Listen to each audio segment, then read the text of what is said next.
Portanto, vê-se exatamente que há aí alguma coisa. E depois é o contraste.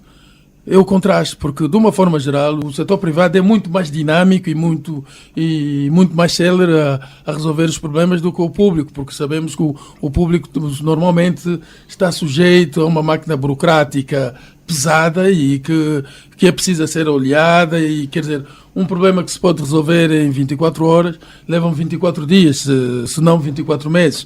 Mesmo assim, o setor público consegue superar e consegue dar mostra de melhor organização.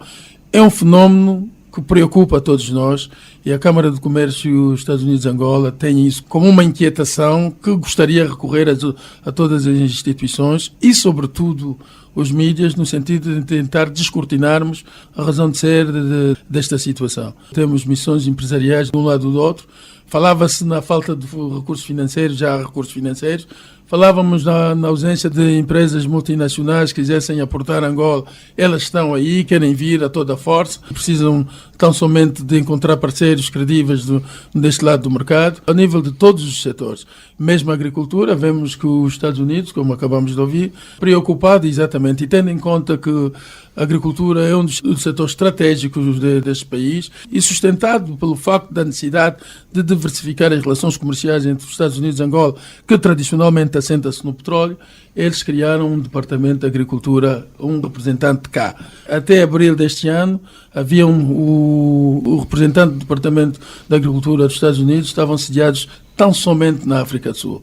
Moveram para Angola porque veem que Angola tem potencial. Mas neste momento é preciso vermos, é preciso então que haja uma interação entre o tecido empresarial no setor agrícola e esse departamento, porque senão eu acho que um dia chegam também à conclusão que não houve razão nenhuma para investir recursos financeiros para manter um gabinete aberto para esse efeito. E o gabinete existe para aconselhamentos técnicos, acompanhamento, fazer um levantamento das necessidades dos nossos empresários e quem tiver um projeto e que acredita que com este input e com esse impulso por lado do Departamento americano que pode exatamente catapultar para outros níveis, o gabinete está aberto e é por aí que começamos e ao mesmo tempo tem como objetivo fazer o estudo, a avaliação e ajudar a encontrar as tecnologias certas, adequadas para a produção que pretende fazer e levar exatamente as instituições financeiras internacionais para obterem o financiamento, porque vemos que também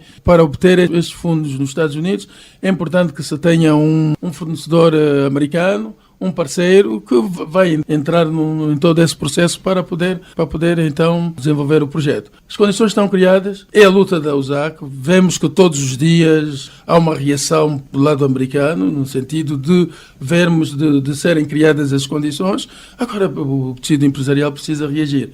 E para nós o maior repto é tentar saber o porquê que esse fenómeno ocorre no mercado nacional. É a pergunta que deixo no ar. Ok, vamos avançar para o professor Salim. Professor Salim, de uma maneira geral, qual é para si um remate final que pretende deixar no ar para os nossos ouvintes? Naturalmente, para resumir isto, para potenciar o setor privado, uma das questões que eu sempre fui defensor, desde que estou cá, já estou cá aqui há 12 anos, e vejo que há uma melhoria no setor privado, mas não tão significativa. E isto tudo passa pelo ambiente de negócios. Business environment, isto é, as questões burocráticas para fazer uma empresa, os custos, o sistema judicial, as questões de qualificação dos quadros, as infraestruturas, todos os fatores que, no fundo, ajudam a ter acesso e penetrar o mercado. Eu penso que houve questões que foram melhoradas, há reformas que estão a ser feitas, que o Estado está a ter atenção, há recursos disponíveis a nível financeiro, mas depois há outra faceta, que é, no fundo, a dificuldade de ter acesso aos mercados, a dificuldade de ter as infraestruturas, a dificuldade de ter as pessoas qualificadas, etc. A título de exemplo, eu estou ligado a um banco pequeno, foi criado muito recentemente, há 3 anos, no UAMBO.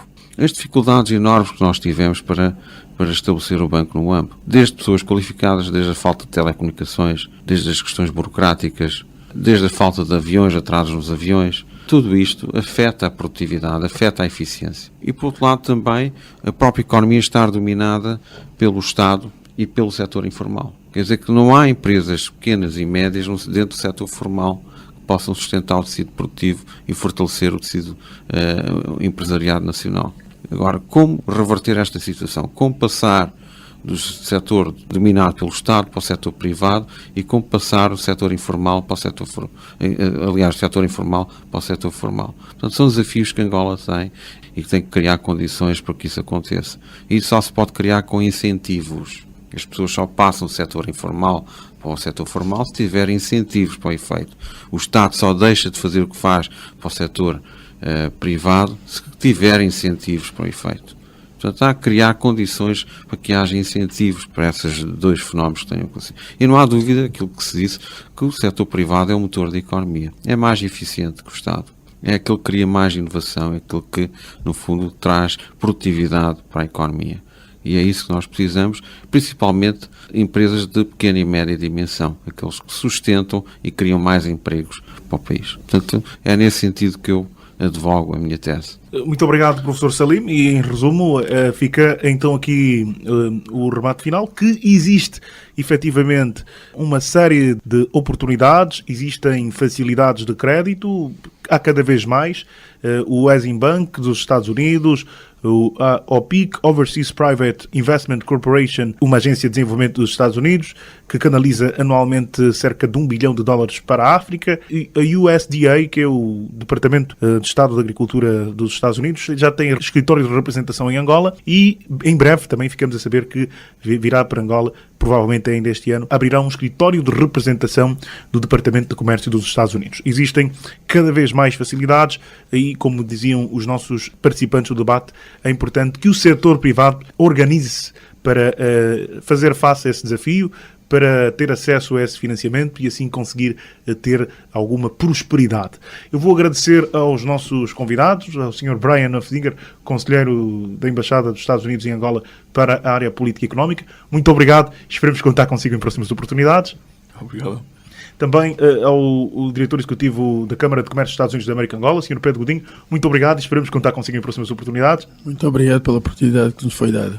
E também ao Dr. Salim, ele que é professor da Católica Business School. Muito obrigado e esperamos contar consigo em próximas oportunidades. Aos nossos ouvintes, mantenha-se nos 95.5 em FM. É sempre um prazer trabalhar para si, levar até si as informações úteis para que este país se desenvolva. A comunicação é fundamental e a comunicar nos entendemos. Portanto, um forte abraço. O ZAC Magazine. Linha direta.